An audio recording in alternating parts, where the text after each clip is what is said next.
Bonjour, bienvenue sur Objectif Math. Dans ce paragraphe 9, on apprend à calculer les primitives et les intégrales des fractions rationnelles, ce qu'il est toujours possible de faire. Il suffit de suivre les indications que je vous donne ici. Premier cas de figure, si la fraction rationnelle se met sous la forme P' divisé par P exposant n, où P est un polynôme et n un entier naturel, alors sur chaque intervalle où la fonction polynomiale P ne s'annule pas, on a directement les formules suivantes. Si n est égal à 1, les primitives de P' sur P sont les fonctions qui à x associent logarithme népérien de valeur absolue de P de x plus k, où k est une constante quelconque. Si n est différent de 1, alors les primitives de P' sur P exposant n sont toutes les fonctions qui à x associent moins 1 sur n-1, facteur de 1 sur P exposant n-1 plus k, où k est une constante quelconque.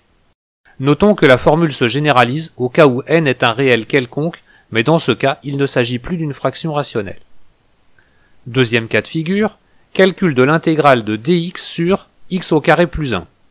Il s'agit d'une primitive usuelle, l'intégrale de dx sur x au carré plus 1 est égale à arctangente de x plus k, où k est une constante réelle quelconque. Troisième cas de figure, calcul de l'intégrale de dx sur x au carré plus 1 exposant n, où n est un entier naturel. Nous avons vu au paragraphe 7 sur l'intégration par parties comment établir une relation de récurrence sur ces intégrales, ce qui permet de les calculer de proche en proche.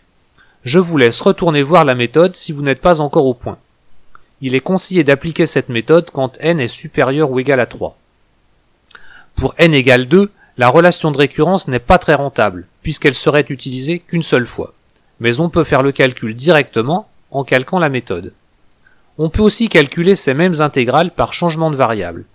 Il suffit de poser x égale à tangente phi, comme on l'a vu dans le paragraphe 8 sur les changements de variables. Cette méthode est conseillée pour n inférieur ou égal à 3. Pour les grandes valeurs de n, l'expression trigonométrique que l'on obtient est assez longue à linéariser. Le quatrième cas consiste à calculer les intégrales ou les primitives des fonctions de la forme ax plus b divisé par x au carré plus cx plus e, où l'on suppose que le polynôme du second degré apparaissant au dénominateur n'a pas de racine réelle.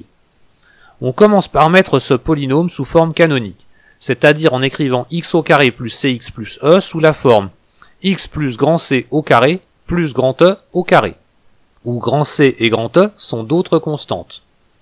Il suffit alors d'effectuer le changement de variable x plus grand C égale à grand E fois u, qui permet de se ramener à des cas que l'on a déjà vus.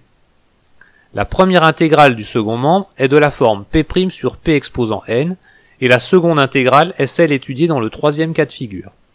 Reste à traiter le cas général. Il se ramène au cas que l'on a étudié en décomposant la fraction rationnelle en éléments simples.